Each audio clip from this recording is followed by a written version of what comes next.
Welcome to the world's greatest health show. My name is Sean Buckley with the Natural Health Product Protection Association, and I'm very pleased to have with me Dr. Sean Caesar. Sean, welcome to the health show. Thank you so much, Sean.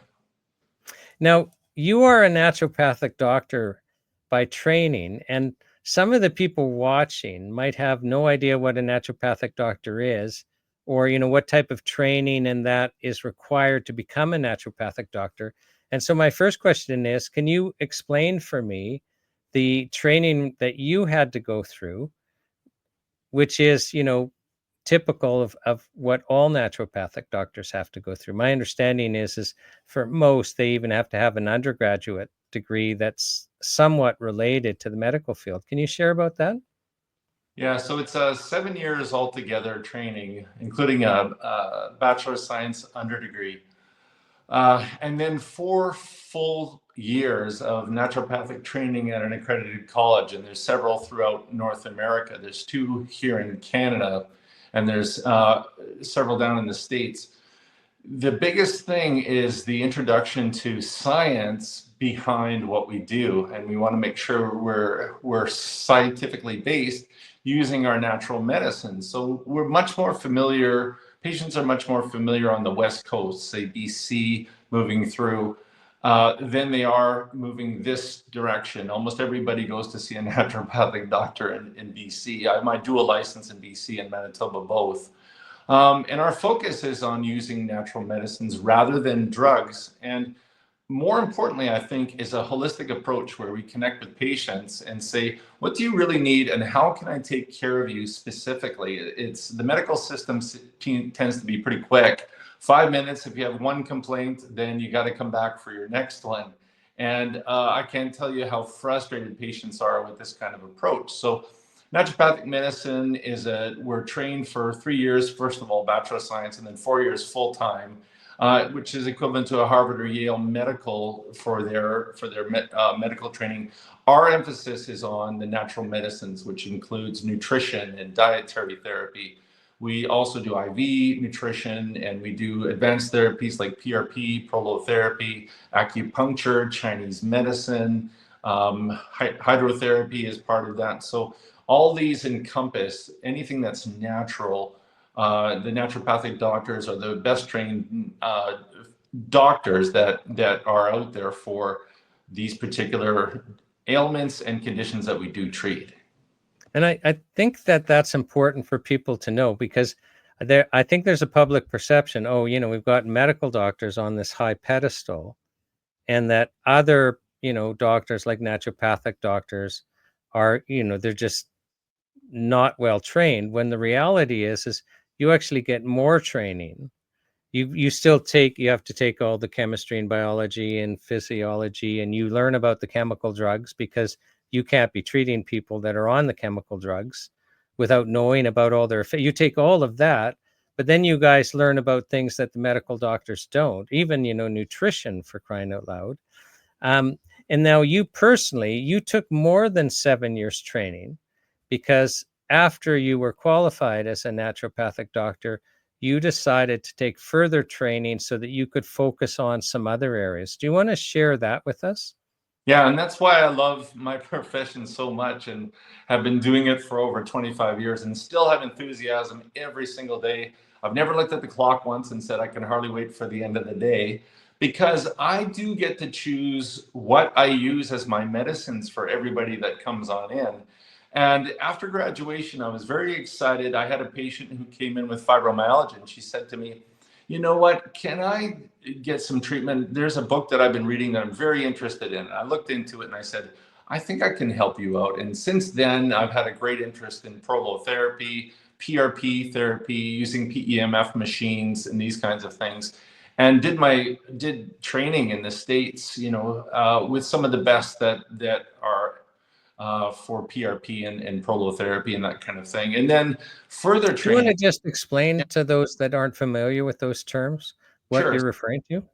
So these are advanced injection techniques that help to repair, they're called regenerative injection techniques. So they help to repair the tissues, the tendons, the joints, the ligaments, rather than an approach that goes with painkillers and then eventual surgery, which patients go through and they say, okay, you know what, that hasn't worked. Let's just see what else we've got. And then they hopefully come across prolotherapy and PRP.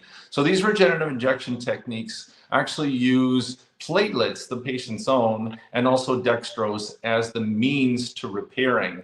The first thing is a good exam to find out exactly what's going on with patients using these advanced injection techniques, and then seeing how patients respond. And generally they respond very, very well, even though they've been through physio, they've been through their medical doctors with prescriptions, they've been to surgery to see what they can do. They've been through the medical system, and then finally they come to see me most of the time, and we're able to get, you know, results 50 to 90% better with these injection techniques. And that's no exaggeration. I don't talk as a salesperson here. This has just been my experience with using these advanced naturopathic techniques.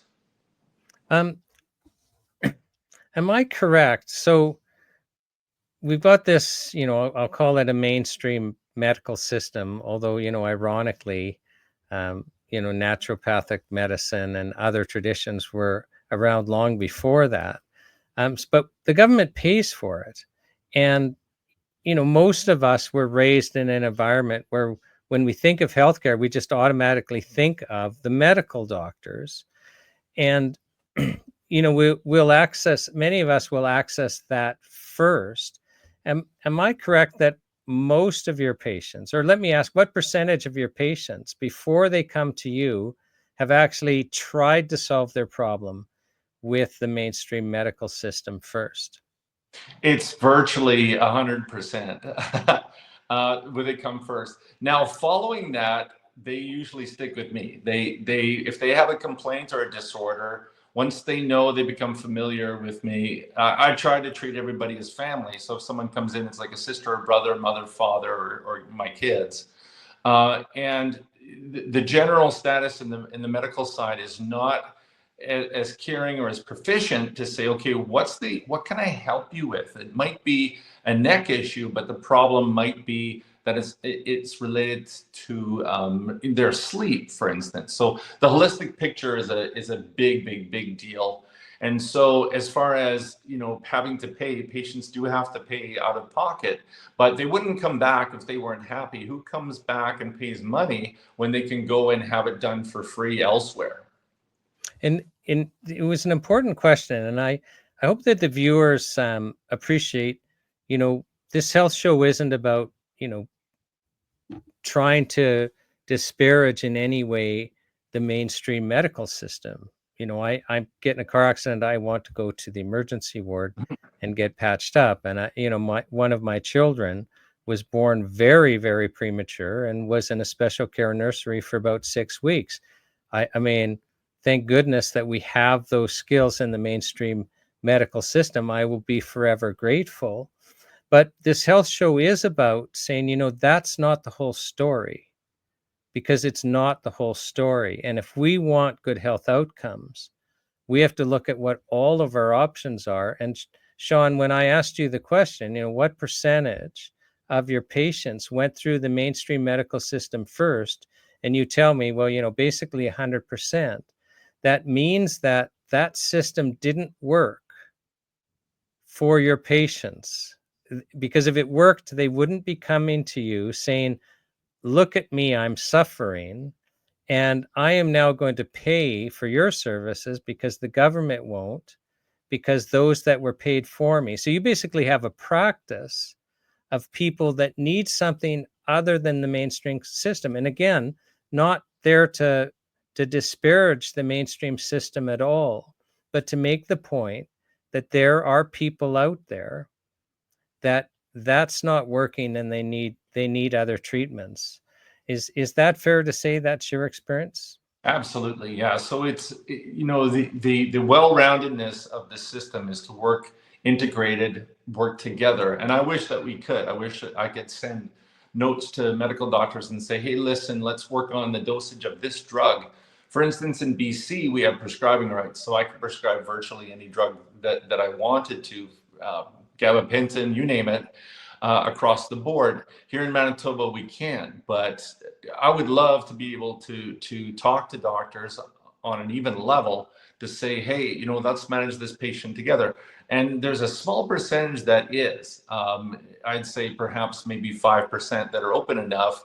However, those ones that aren't, usually it's not necessarily the doctors. I think it's just the fear of the College of Physicians and Surgeons kind of coming in and saying, hey, listen, you can't refer to naturopathic doctors. It's an unspoken rule. You can't refer to chiropractors. It's an unspoken rule. So as much as the patients are the focus and they want the teamwork. And I'm saying I'm willing to do that. Absolutely. I'll send whatever I've got and communicate with your healthcare team to make sure that everybody's in the loop. And now you had, when you were describing what the practice of naturopathic medicine was earlier, you said they take a more holistic approach. And I know if that's not defined, nobody's going to know what you're talking about. So I'm hoping that you can define it and perhaps, maybe use the example of a headache to kind of draw the difference between, the mainstream medical system, which is what we would call an allopathic system, where the focus is on not curing the problem, but actually dealing with the symptoms of the problem. So maybe use that as an example. But I just know that when you said naturopathic doctors take a more holistic approach, that many people won't know what you're talking about. Mm-hmm.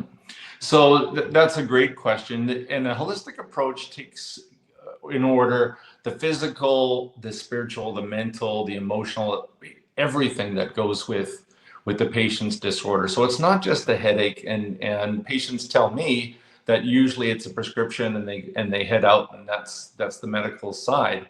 The naturopathic side would be to check in why is there the headaches. It might be a sleeping position, might it be a cervicogenic headache that's due to the neck pain. So a good physical exam can tell us that, and then we would use something like prolotherapy to fix that up. It might be a food allergy issue. It might be an inability to sleep. There might be it might be fibromyalgia. So the medical system works on getting a diagnosis, number one, number two, and number three. So after they get a diagnosis, then they're able to give their medical treatments after that. With us, it's not at the top of our list necessarily to give an accurate medical diagnosis, but to get a sense of what's causing this for the patient and get to the cause and the root of it. Is it an emotional issue? Is it that they're under stress? Is it their job? There's a lot that can really cause headaches in patients, and there's a million different remedies naturopathically for each one of them. It might be hydrotherapy, it might be PEMF, it might be prolotherapy, it might be adjusting their sleep patterns, it might be some supplementation, it might be a dietary change if there's some foods that are causing inflammation in the body. So there are lots and lots and lots of different naturopathic treatments, rather than getting a standard diagnosis and then moving forward with prescriptions and surgeries or these kinds of things. Right. Okay. So I think that's helpful. So naturopathic doctors try to look at the whole person, not just physical, but spiritual and emotional and the like. But even on something like a headache, it's not like, oh, you have a headache, so take white willow bark to mask the pain. It's, well, and you might suggest something for pain control in some situations, but it's like, well, what's causing it so that you don't have to come back to me? Like, what's wrong and solve the problem. So thanks for that explanation. Um, you've been doing this for how many years now? It was 1999 since I graduated, so it's over 25 years, which is kind of hard to believe. I'm just glad that it's a path with heart for me, and that I really am enthused every single patient and every single day that I'm there, and very thankful that I found this. I didn't know about naturopathic medicine, but kind of stumbled upon it actually quite accidentally. Oh, how did you stumble across it? Well, I did sort of soul searching after I was 18 years old. I left and just traveled, and during the travels, I came back to Vancouver in Canada, and then I stumbled across yoga, and yoga was kind of what got me. I was doing weights and lifting. I've always been active, always swimming and that kind of thing, keeping fit.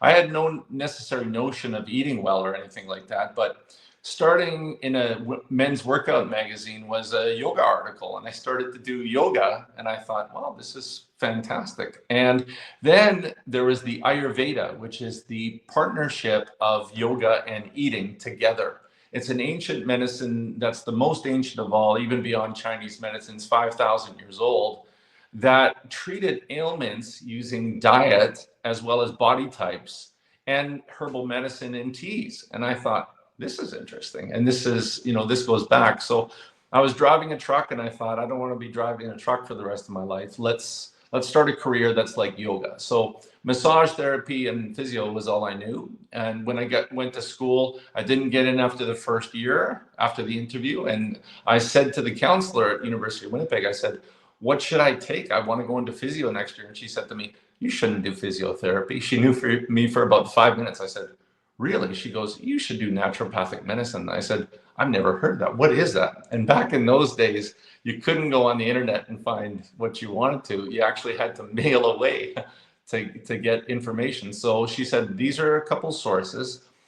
Mail away to the Toronto Center and mail away to the center that's in Portland just to see what it is all about. And I thought, wow, this is amazing. You use dietary therapy, you use herbal medicine, you use nutrition, you use all these things to help people get better. I said, this is very much along how I'm feeling and what I'm thinking about. And that was sort of, there was no first, I have to be a doctor and I have to do X, Y, or Z. It really was a happenstance, and I happened to be there just at the right time. If it was the next day with someone else, they would not have recommended that, and I'd be doing something else right now. Right. So you end up doing this training, and after your 7 years, when you focused, you were focusing, getting extra training on treating people with cancer and with pain management. Am I right about that? Yeah. So you've structured your practice to try and focus on pain management Mm-hmm. and on helping people that have cancer. Yeah. Now we had spoken earlier about, you were giving me an example of a pain patient that basically, I think it had 7 or 8 knee surgeries, which, so the patient comes to you, like, that's well beyond you being able to solve the knee problem with that many surgeries. Can you tell us about that, kind of that patient, and what the healing journey for that patient was? Yeah, so that she's kind of a rare case just because her disability is that she's had so many of these surgeries, and her pain is 9 out of 10 on average. She's just chronically encompassed in distress every single minute of being in this horrible pain, and there's no resolution to it. Most of the cases we treat don't have the surgeries, and we're able to really, really help most of the time avoid surgeries in the future. But for her, we had to do some work, and the injection therapies that I'm trained in, there's many, many. We used a course called neural therapy to help address the scar that was causing some pain. So we were able to get her scores down from 9 on average down to 4 and 5. And she comes back continually about every month or two for touch-ups for her pain. So for her, unfortunately, we can't fix it up because the surgery's already been done. But I feel that we help her tremendously, but even greater for the patients who come in before their surgeries, so that we can prevent this kind of possibility. Not every surgery happens like that, of having repeated surgeries and absolute horrible chronic pain. So let me just back up on this so that people understand what you're saying. So when this lady that's had 7 or 8 knee surgeries, by the time she comes to you, she's coming to you because her pain is, and you do pain scores. There's like, you're not picking these numbers out of airs. Like, you pull her chart, she comes to you, and she's been assessed of having pain, 9 out of 10. That type of pain, you're not functioning. You're with a knee injury, you can't leave bed, basically. You can't do anything because it's too painful to move, and you're all focused on your pain. A 9 out of 10, you can't not focus on your pain. Am I right about that? Yeah, yeah, and your brain tries its best to just filter it out, but It's undeniable. At 9 out of 10, you're debilitated. You are unable to do 95% of your daily tasks, whether it's getting up, going down the stairs, it's walking in the house, going out for shopping, whatever it might be that you do daily, you cannot do that. So getting the quality of life and functioning so that you can do those things with your friends, with your family, is that's what I love to do. That's the immediate gift for me, is to see patients back on their feet again, able to live their quality of life that they should. The cancer patients are a But longer. I just want to slow you down on this one patient. So she's 9 out of 10. She's basically bedridden and disabled. Can't go grocery shopping. Can't go out. Won't be able to make dinner. Like, the pain's too much. And I imagine mentally she's in a bad place because she's in constant pain. But when you say you get her down to a 4, some people might go, wow, that's still a lot of pain, but it means that she can get out of bed. It means that she can go out with her friends. It means that she can go grocery shopping. Yes, she's still in pain, but she's no longer disabled. Like, am I getting this right? I'm just wanting people to understand what you're describing. Yeah, yeah. So, and actually, her mental outlook and you would not know that she's in that kind of pain, talking with her, because she smiles, she seems quite pleasant, but her pain is debilitating. But who wants to be? She doesn't want to be miserable at the same time as being in chronic pain. So the getting her so that she can be out helps her personally and helps her to be more happy, and so that day to day she's not having these troubles. Right. So, and I wanted that as an example so people understand this is an example between somebody being totally disabled, accessing the mainstream medical system, like 9 out of 10, you're not doing anything, to being able to have a life. It's not perfect, but basically she's not disabled anymore. That's what you were describing. Mm, very much so, yeah. Yeah. Okay. And I just sometimes people just want to gloss over. Well, you lived it with her, so but I just want people watching to fully understand. But you were saying that basically a lot of people come to you, um, and you're able to solve their joint problems and avoid surgery. Can you tell us about that?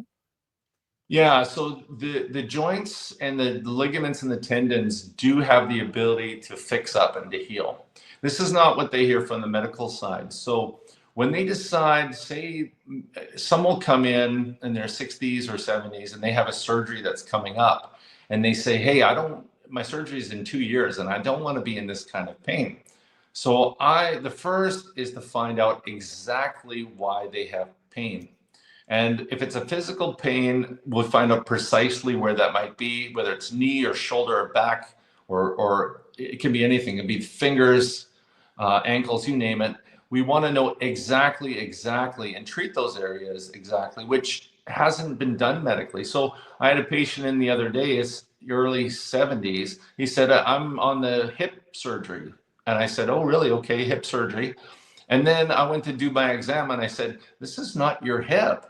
This is your SI joint in your back, which he went to the doctor and said, I've got a hip pain. The doctor said, okay, let's give you these drugs. They're not working. Let's go to the surgeon. The surgeon didn't put their hands on him either and said, okay, well, you need a hip surgery. Meanwhile, the pain was actually in his SI joint. It just took a really, really good exam to find that out. So I found that out, did some prolotherapy examination, a good examination, some prolotherapy treatments, and there's no pain. We got rid of the pain, and he would have had a surgery that was not necessary, and that would have taken his hip out, replaced it with a metal piece, and that would not have solved the problem of his quote unquote his hip pain. That it's a bit of a segue, but I remember this is several years ago now, but they did a study where they took 3 hospitals in the US and they got pathologists to do autopsies of just, the first 100 people. I'm just picking a number. I don't remember how many it was, but just, in numerical order, people who died in those hospitals. They did autopsies, but they didn't give the pathologists the medical records. So to know what they were being treated for or anything like that, it's just pathologists. What did these people have, and why did they die? And they found, I think the figure was, is, roughly 50% of the patients that died in those hospitals were being aggressively treated for conditions they did not have. And it's Mhm. just, when you were talking about this hip thing, it reminded me of that, because I found that quite scary, the prospect of being aggressively treated for something I don't have. But you're saying people come to you that need surgeries, and sometimes they're able to avoid the surgeries. Absolutely. And I would say the vast majority, 80%, are not on that surgery list yet. But every single time we go in to do a thorough exam and I say, okay, I go over a rotator cuff, all the places that they might have pain. And I say, it's here, here, and here. And I point at the skeleton and they say, yeah, every single one, their eyes light up because they know somebody knows exactly about where their pain generators are. So that's the first part of it is to find out exactly what's going on. The second part is to use the tools like the PRP and the prolotherapy to actually repair these things so they don't need any more treatments eventually. It's not like you're on a drug that suppresses the pain and that you need to be on it constantly, which has its own side effects. It can repair, when it does work, the problem entirely. Right. Yeah. And I don't know about anyone else, but the idea of having a joint heal is much more attractive to me than going through surgery to replace the joint. Now, when we were talking before, another area that came up was, you were talking about endo and endometriosis. Mhm. And now the females that are watching this will know what we're talking about, but some of the males might not. So do you want to explain what that was? And there was, I know that you've had several cases, but you were telling me about one lady that was just completely bedridden. Can you share that with us? Yeah, so endometriosis is tissue from the endometrium, which is in the uterus, that goes elsewhere and causes all kinds of problems. It can cause debilitating pain, it can cause fatigue, it can cause all kinds of problems with periods and this kind of syndrome that there's so many symptoms tacked on here. For her, it was particularly the pain was absolutely disabling for her. And the notion of a pain reduction for her comes with prolotherapy. It's the only therapy that she finds that she has relief from. And so she maintains that and keeps that up. And you wouldn't necessarily think that a uterine problem like that would have its resolve or its betterment in using a prolotherapy treatment. But this case is a little unique that way, in that this is the only thing that she finds continual care in, being through the medical system. And we'll just, she had been through the mainstream medical system and was coming to you because it wasn't helping. Am I right? Yes, the medical system was not helping with her pain and her symptoms. In fact, she had really seen some of the best in North America, and was working. She's really eager to resolve it, as every patient is, with their condition, and just couldn't get the results. And with the consistent result like she was getting, she comes back again and again for her repeated treatments, and her repeated treatments keep her just so that she's got a quality of life. She loves to work with cats and that kind of thing. So her joy is to do those things and be able to continue, and she is able to do that through those treatments.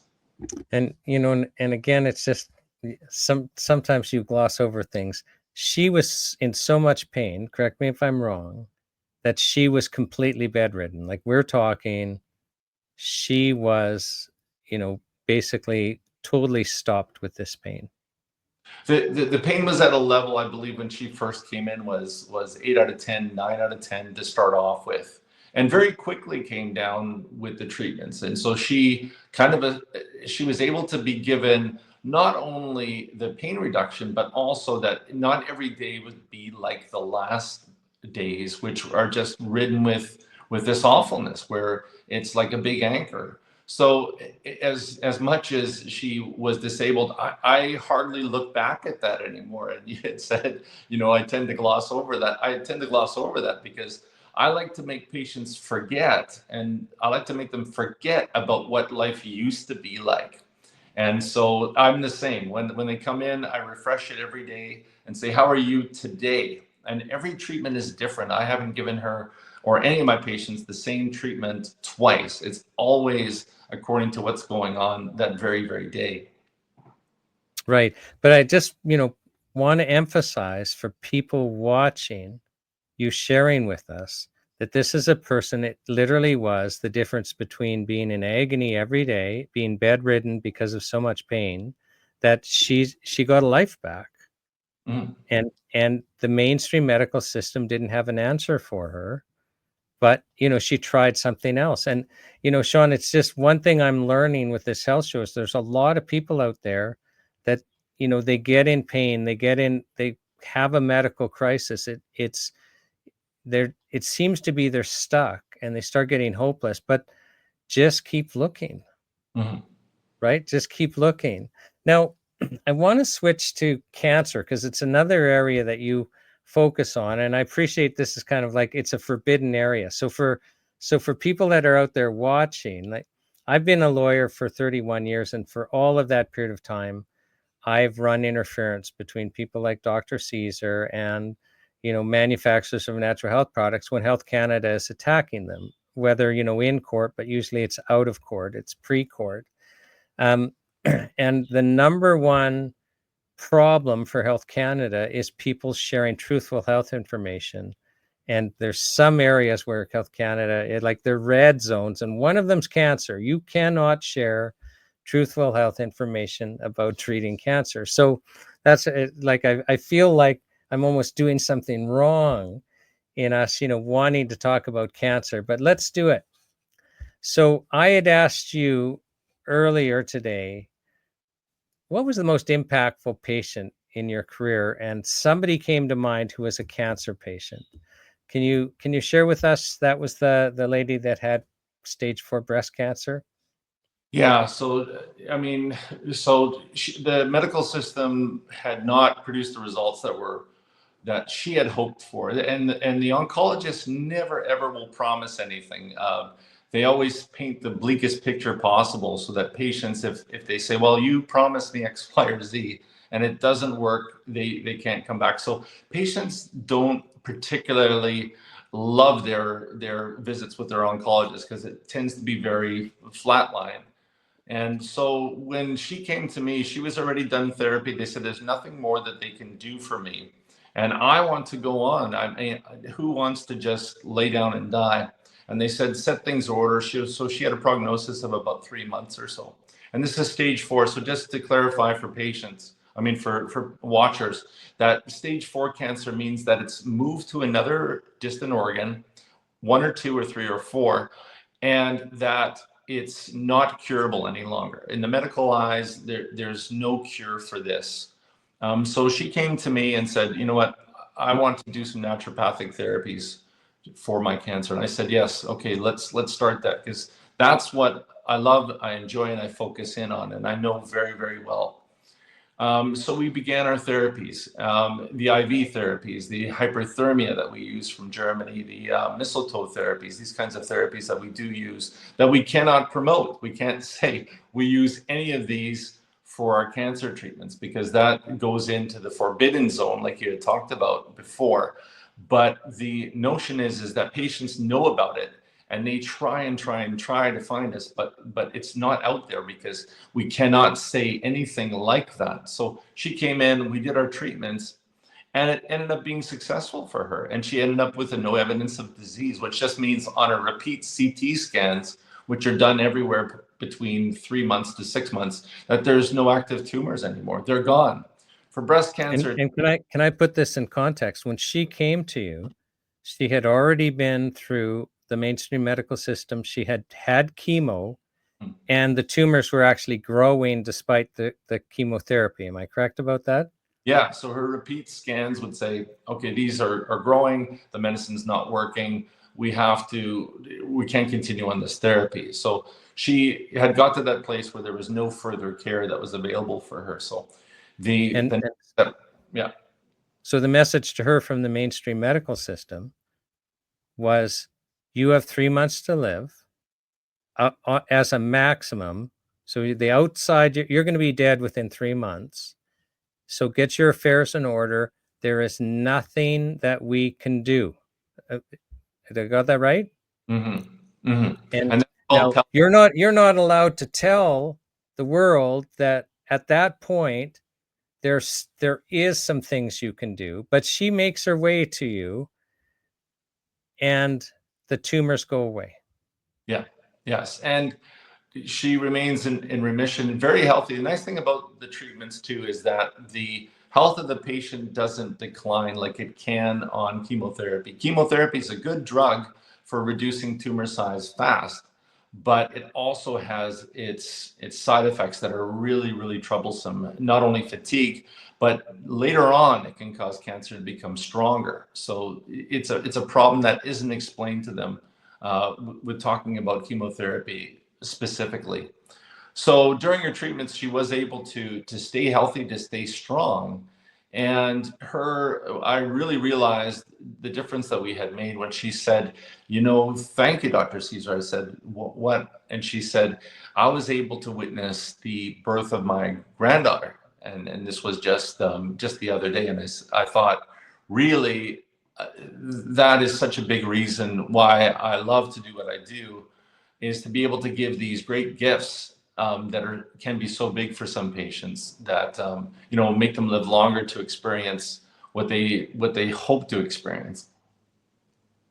Yeah, and I mean, she came to you a couple of years ago. We're not talking within a 3-month window here. She came to you a couple of years ago. Yeah, so she was able to survive another 2.5 years, and then she did pass. Right. So now let's talk about chemotherapy, because you just said, and I just, and again, I'm not here to knock the mainstream medical system, but you just said it can be an effective treatment for shrinking tumors. But my understanding is often patients are told you should do chemotherapy to prevent cancer that's been treated from coming back. Am I getting this right? It can be used in that context too. So as you are, I'm not against any medicine that's a good medicine for certain patients. And in fact, I have to convince sometimes patients to do chemo who don't want it but should. But there's an indwelling failure for chemo that isn't explained to patients when they're put on chemotherapy, is that the chemo does not hit the cancer stem cells, which is why cancer recurs. So while you got active tumors, there's nothing like chemotherapy to shrink that down quickly. Really, there's no natural medicine. There's nothing else that does that so great. So as patients go through, get their CTs, their tumors shrink, and everybody's happy. However, underneath is the cancer stem cells, and the cancer stem cells are what cause the recurrence later on, because those grow into active tumors. So that's where the naturopathic medicine comes in, along with the chemotherapy or the immunotherapy or the targeted therapy, is to take care of the baseline recurrence problem. And that's why those two should be in hand always together. Every single cancer patient should have a naturopathic oncologist on board to help them along with any of their treatments to fill out the holistic picture. So it really is a more holistic picture than just shrinking a tumor and getting that taken care of, because there are problems underneath. Right. Okay. So yeah, and my understanding is that um, you really should ask for treatments, and definitely chemo. Well, what are the odds that it's going to make any difference to me? Am I right about that? Because there's another lady, Jane, that so watch for her testimony at the health show, who got breast cancer and did the surgery, but the surgeon and oncologist are pressuring her to get chemo, and she'll tell you, and so you can watch her sharing that the oncologist said, well, like everyone said, the purpose of the chemo was to prevent the cancer from coming back. And she said, well, what are the odds of it coming back with chemo? You know, well, 10 to 20%, which are pretty low odds. Well, what's the odds that it'll come back if I don't do chemo? Well, 5 to 10%. So we've got a little bit of overlap here and not much difference. And they're not telling her that the chemo is going to make it way more likely she'll get a different type of cancer. And so, her husband asked the oncologist, well, if you were in Jane's shoes, would you do the chemo? No. So what, are there any tools for people to find out, for things like chemo? Well, what are the odds that it's going to make any meaningful difference for them? And that's a tool that the oncologists do have, and it's different for everybody. It's different according to tumor size. They now have an onco test for breast cancer patients specifically, which is fantastic, which tells patients, hey, you've got a 3% chance of doing of the chemotherapy working for you. And patients will say, well, 3% isn't so much. But the oncologist said, well, that's quite a bit, actually.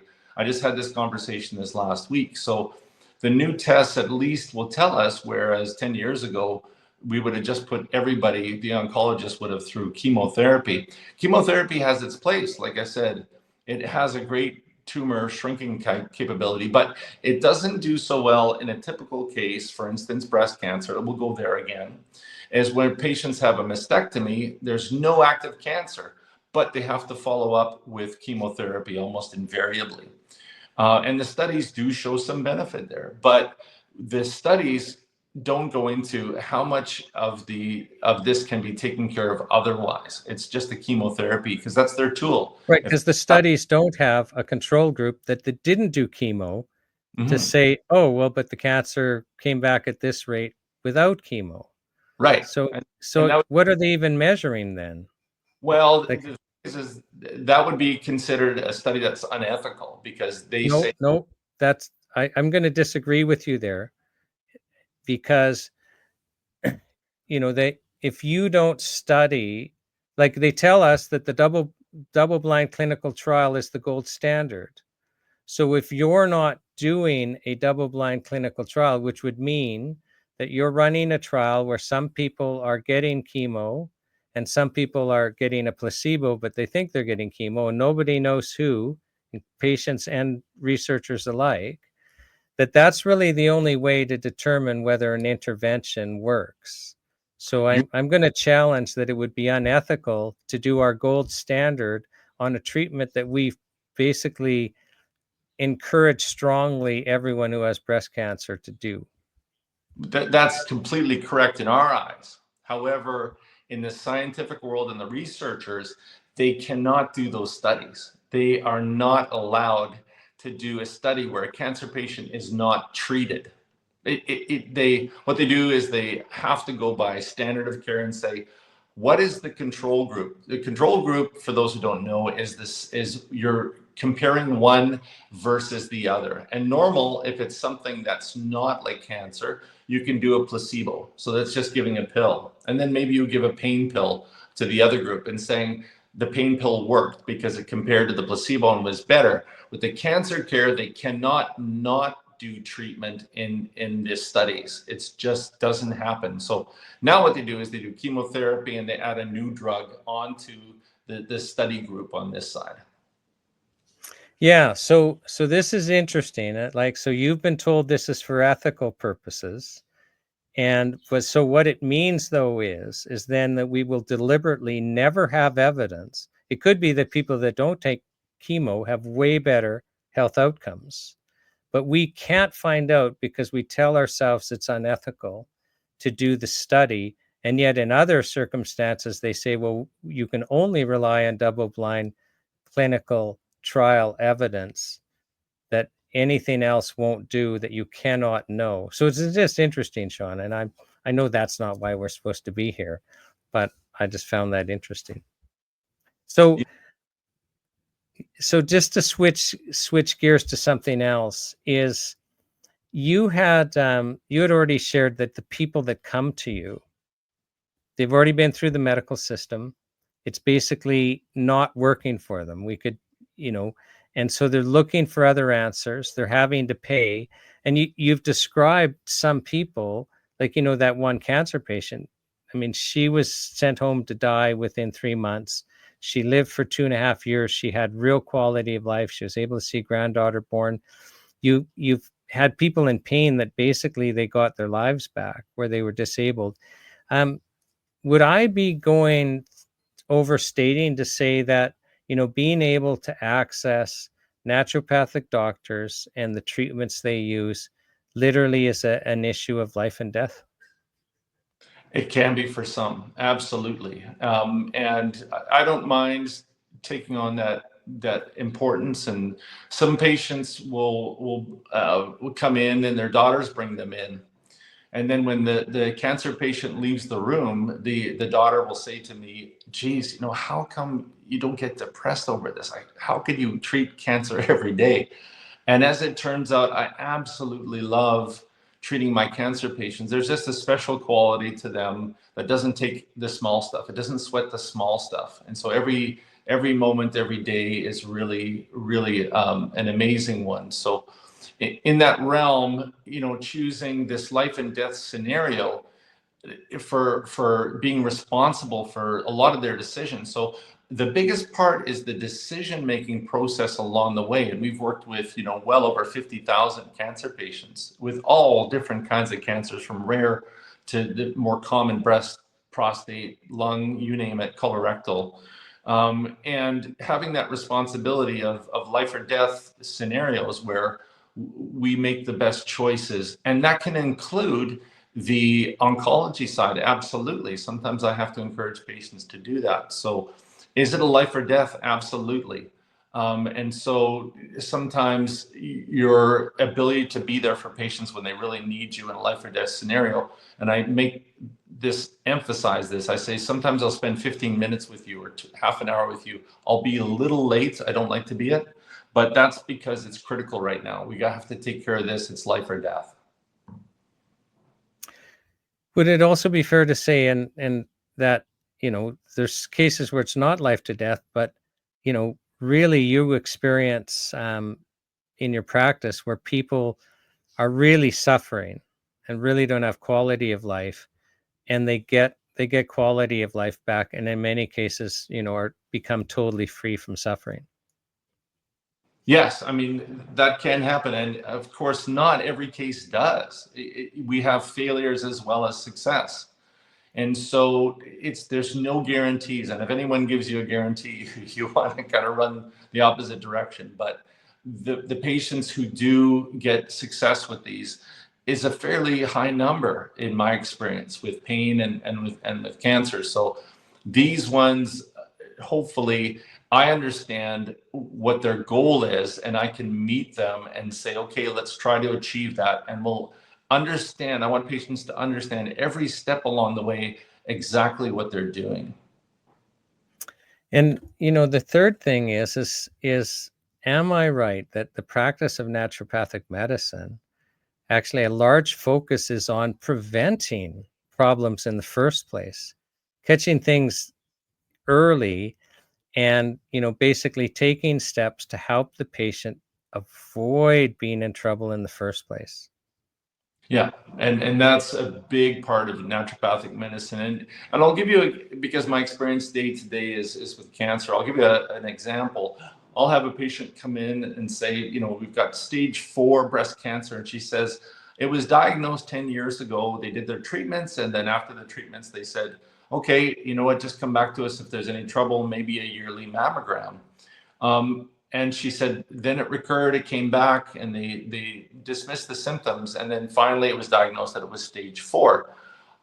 For me, it's much more important after a patient has a mastectomy and there's no cancer remaining to keep on it every 3 months, to monitor using the proper labs, to using the proper gauges to see if has this recurred again and has it come back. So prevention of a recurrence is what I can speak to specifically with cancer. And we're able to order labs, for instance, and these labs might cover specific things that tell me about inflammation, which is really important for cancer. If inflammation is rising, we need to take it and nip it in the bud before this becomes a cancer recurrent and an active tumor. There are other markers in these labs that will tell me, hey, is something aggressive happening in the cells? Is there problems with the liver? So there's all these kinds of clues that can tip me off to saying, okay, This is using prevention so that our medicine doesn't have to be so strong in the future, but to get at a disorder early is really, really, really important. Yeah. So there's, one of the things that the NHPPA is concerned about is us losing access to natural health products, which is, a large part of the treatment kind of options that you use. Do you think that that there would be an effect to the health of Canadians if our access to natural health products were restricted? There is no doubt. There's not an ounce of doubt. And over 50% of cancer patients do use natural medicines. Over 50%. And so for them, it is crucial as part of their healthcare and part of the supplements, the diets, the naturopathic treatments and the naturopathic care.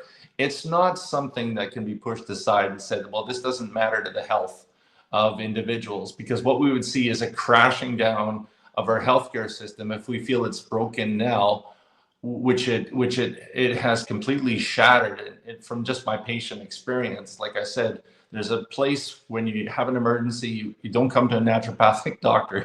You have to have the hospital services, that's for sure.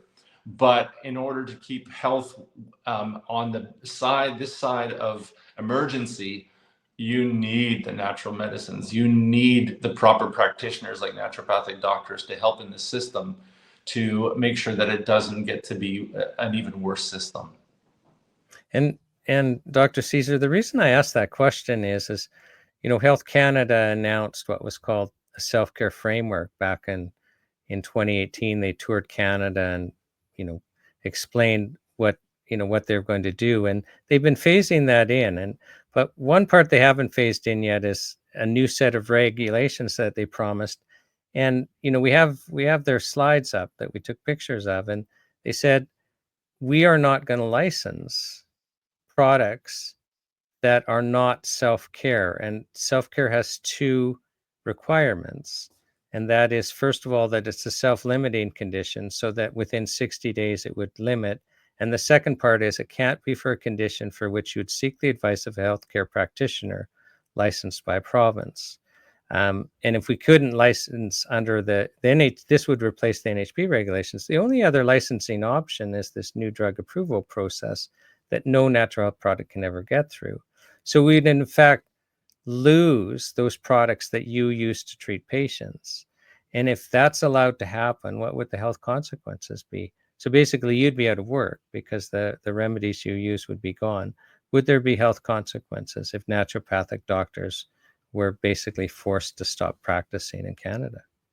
Oh, that answers itself. And it answers if you pull over 100 people and you ask them, the vast majority are naturopathic doctor patients, especially on the West Coast. And so the answer is absolutely yes. I mean, we can't take these away from us as practitioners or from the public for treating conditions that go beyond self-care. My notion is that that would be extremely harmful, and that would bring about a widespread detriment to health in Canada. So what, we ask this question of everyone that's willing to come on the show, what would your message to Ottawa be?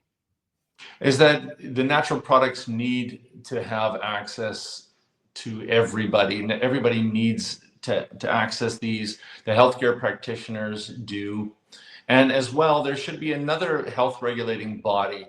It should not be Health Canada that takes care of these things. It is not their expertise. There's not the knowledge of the natural medicines to have in place. So there needs to be another Health Canada body that has naturopathic doctors, has chiropractors, has Chinese medicine doctors, acupuncturists, has all these health practitioners at their board level or at the level of making decisions that makes these kinds of decisions. That would be my message to Ottawa.